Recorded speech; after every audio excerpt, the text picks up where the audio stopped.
저는 그 종이를 받는 순간 이 사람들이 저를 완전히 무너뜨리려 했다는 걸 깨달았습니다. 시어머니 칠순 잔치였습니다. 200명이 넘는 하객들 앞이었죠. 남편이 제 손에 하얀 봉투를 쥐어줬습니다. 떨리는 손으로 열었습니다. 이혼 통지서였습니다. 주변에선 박수 소리가 들렸고 사람들은 웃고 있었고 시어머니는 저를 보며 미소 짓고 계셨습니다. 제 손이 떨렸습니다. 숨이 막혔습니다. 그런데 눈물은 안 났습니다. 대신 제 안에서 뭔가가 단단하게 굳어지는 걸 느꼈습니다. 그리고 저는 단 5분 만에 결정했습니다. 이 자리에서 무너지지 않겠다고요. 그때 남편이 작은 목소리로 말했습니다. 미안해, 어머니가 시켜서. 순간 화가 아니라 허탈함이 먼저 왔습니다. 아, 이 사람은 끝까지 선택조차 못하는구나. 그 순간 제 결심이 확신으로 바뀌었습니다. 그날 아침을 기억합니다. 새벽 5시에 일어났습니다. 예식장에 일찍 가야 했거든요.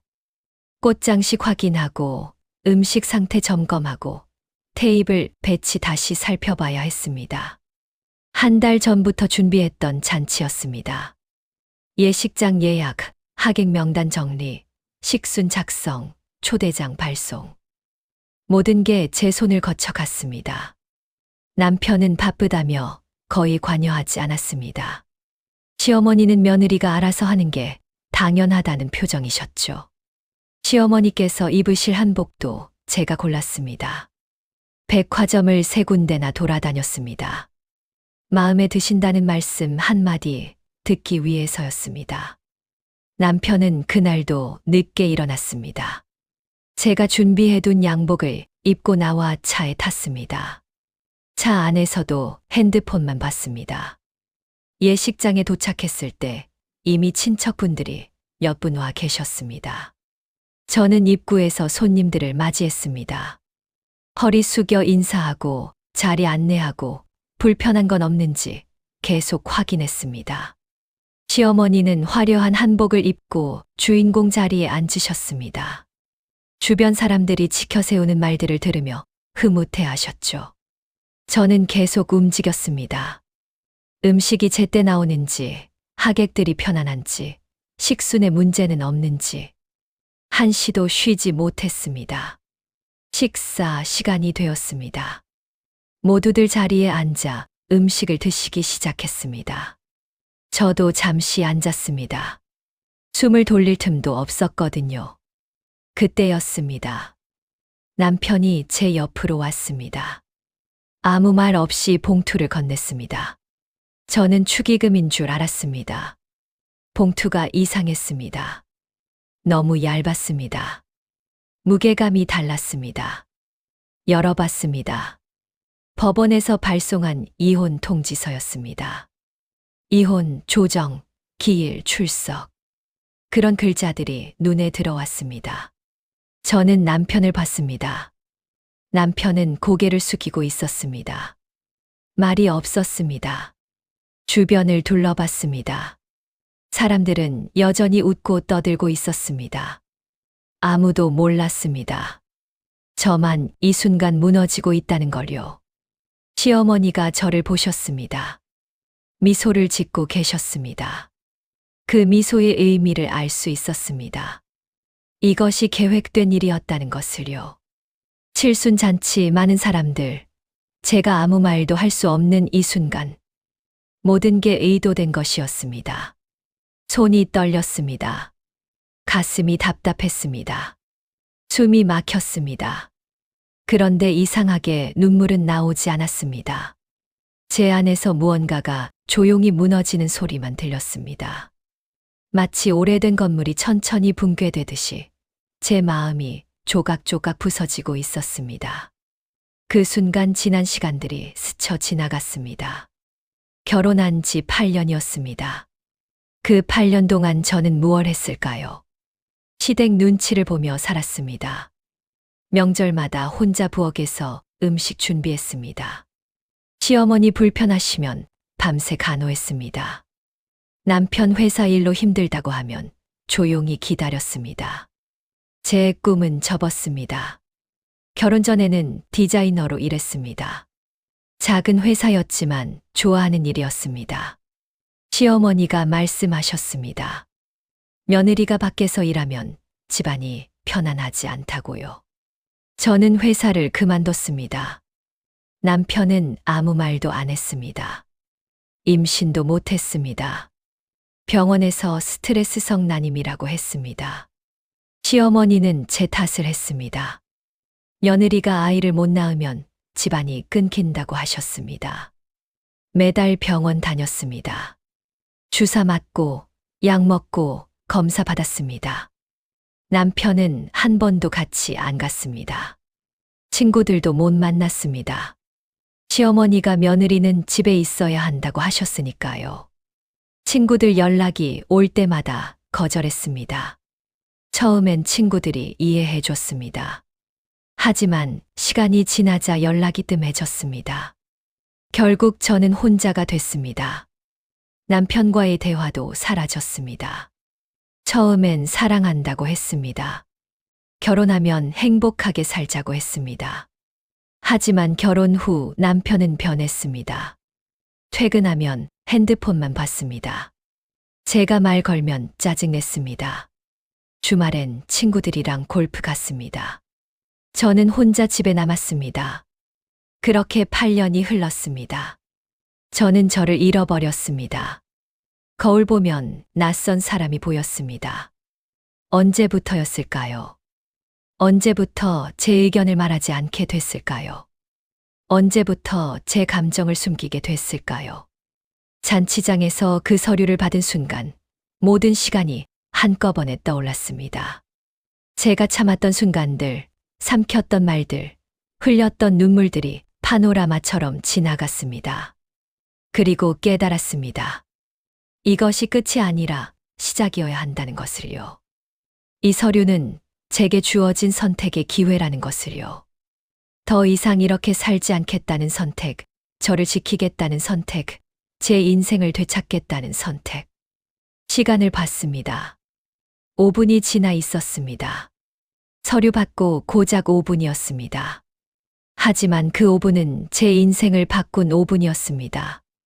그 5분 동안 저는 결정했습니다. 그때 남편이 말했습니다. 미안해, 어머니가 시켜서. 그 말을 듣는 순간 화가 아니라 허탈함이 먼저 왔습니다.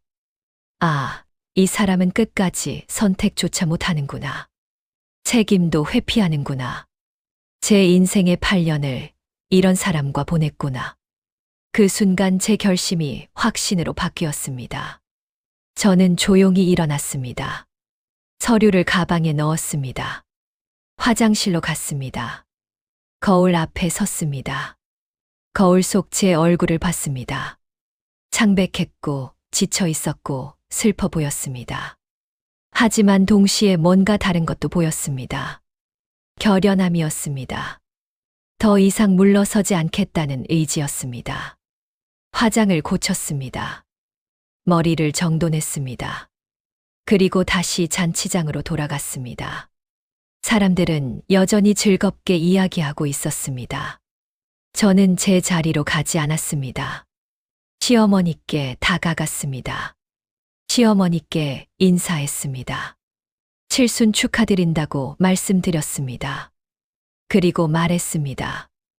오늘 좋은 날 좋은 선물 주셔서 감사합니다. 시어머니는 어리둥절한 표정이셨습니다. 저는 미소 지었습니다. 진심 어린 미소였습니다. 남편에게도 다가갔습니다. 남편은 여전히 고개 숙이고 있었습니다.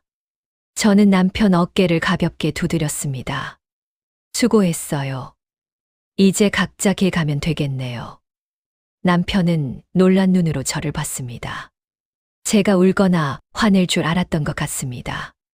하지만 저는 평온했습니다. 잔치가 끝나고 저는 택시를 불렀습니다. 남편과 같은 차를 타지 않았습니다. 집에 도착해서 짐을 쌌습니다. 많지 않았습니다. 8년을 살았지만 제 것이라 할 만한 게 별로 없었습니다. 옷 몇 벌, 책 몇 권, 사진 앨범 하나. 그게 전부였습니다. 친정으로 갔습니다. 어머니는 놀라셨지만 아무 말씀 안 하셨습니다. 그저 저를 안아주셨습니다. 그 품에서 처음으로 눈물이 났습니다. 참았던 눈물이 쏟아졌습니다. 어머니는 제 등을 토닥이며 괜찮다고 하셨습니다. 다음 날부터 변호사를 알아봤습니다. 이혼 절차를 진행했습니다. 재산 분할도 요구했습니다. 8년 동안 제가 기여한 부분이 있었으니까요. 위자료도 청구했습니다. 부당한 대우를 받았으니까요. 남편과 시어머니는 놀랐습니다. 순순히 이혼해 줄 줄 알았던 것 같습니다. 하지만 저는 제 권리를 포기하지 않았습니다. 법이 보장하는 것들을 당당히 요구했습니다. 조정 과정은 힘들었습니다. 시댁에서는 제가 욕심 많다고 했습니다. 아이도 못 낳았으면서 재산을 달라고 하냐고 했습니다. 하지만 저는 흔들리지 않았습니다. 변호사님이 힘이 돼주셨습니다. 8년 동안 집안일 하신 것도 기여한 겁니다. 당당하게 요구하세요. 변호사님 말씀이 저에게 큰 용기가 됐습니다. 저는 잘못한 게 없었습니다. 오히려 너무 많이 참았습니다. 조정 기일에 법원에 갔습니다. 남편과 시어머니가 와 있었습니다.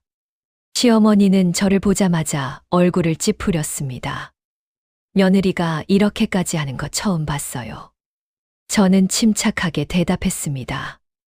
어머니도 며느리한테 이런 식으로 이혼 통보하는 건 처음이시잖아요.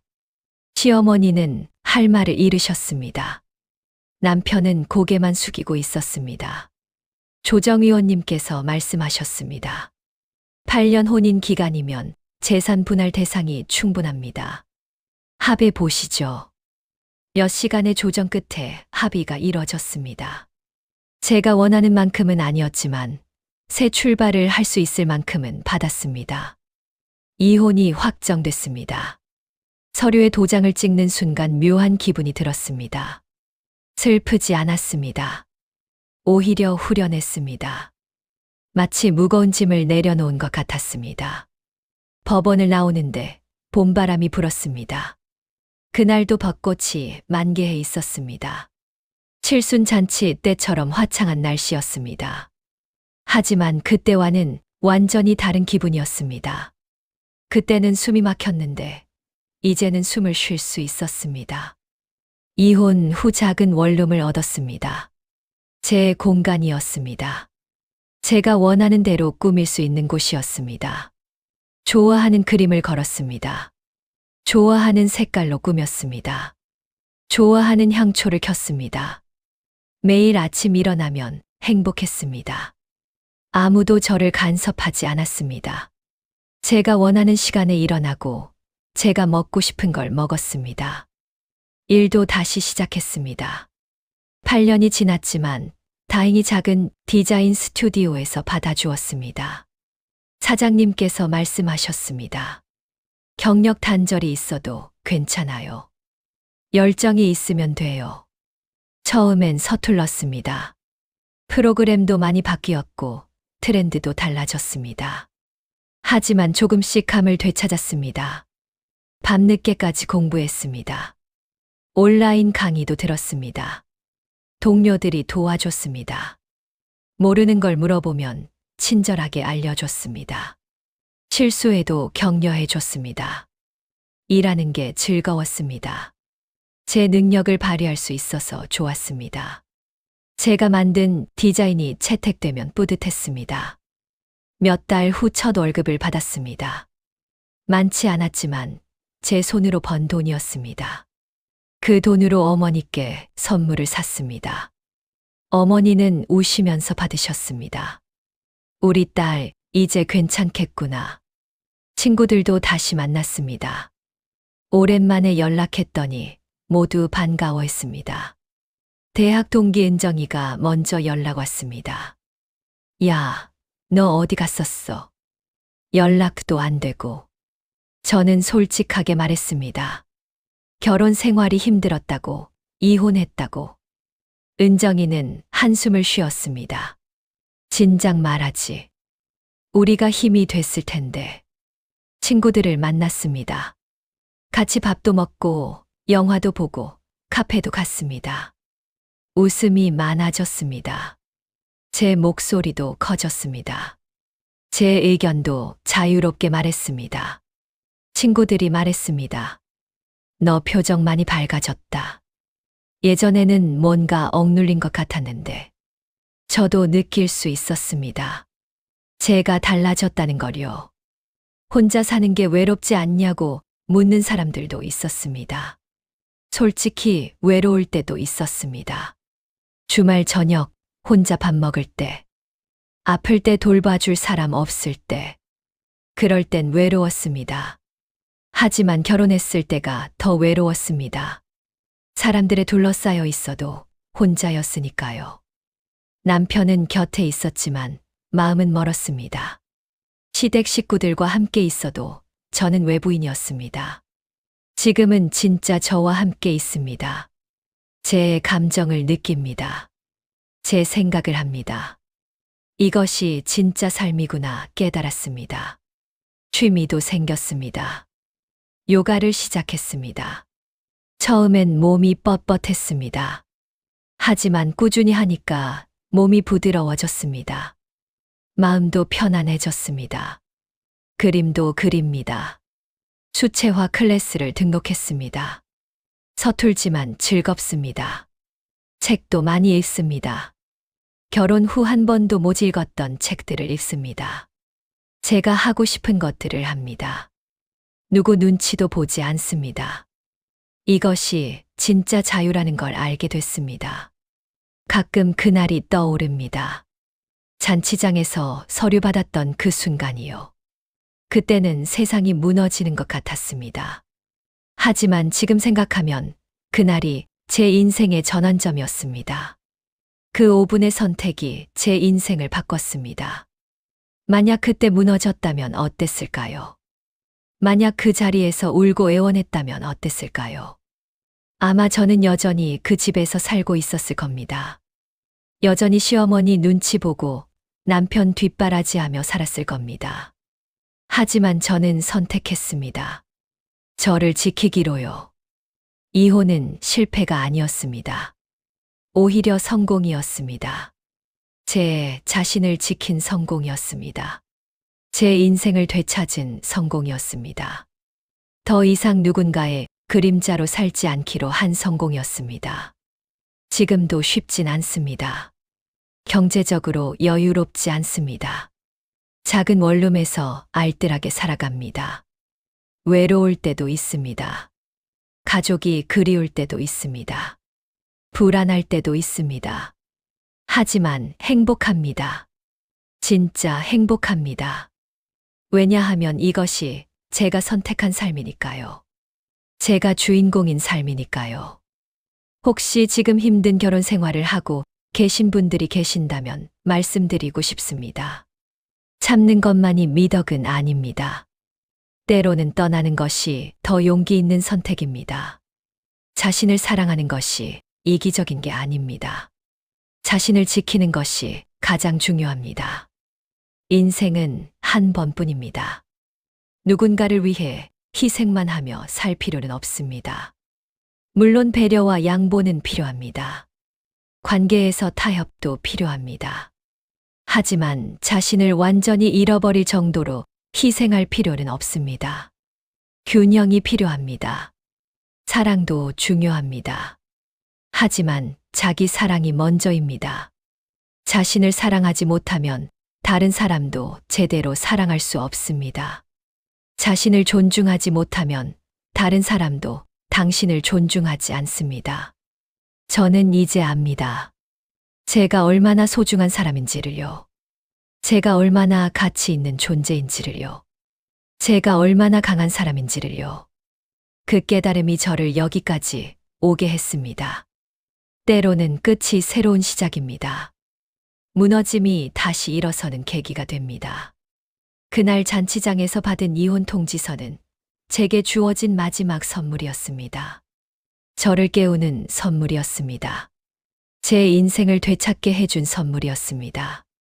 그래서 저는 이제 그날을 후회하지 않습니다. 오히려 감사합니다. 그 5분이 없었다면 지금의 저도 없었을 테니까요. 삶은 계속됩니다. 아직 갈 길이 멉니다. 앞으로도 힘든 일들이 있을 겁니다. 하지만 이제 저는 압니다. 어떤 상황에서도 제 자신을 지킬 수 있다는 것을요. 그 힘이 저를 앞으로 나아가게 합니다. 오늘도 제 이야기를 들어주셔서 감사합니다. 여러분의 생각은 어떠신가요? 댓글로 마음을 나눠주세요. 구독과 좋아요는 저에게 큰 힘이 됩니다.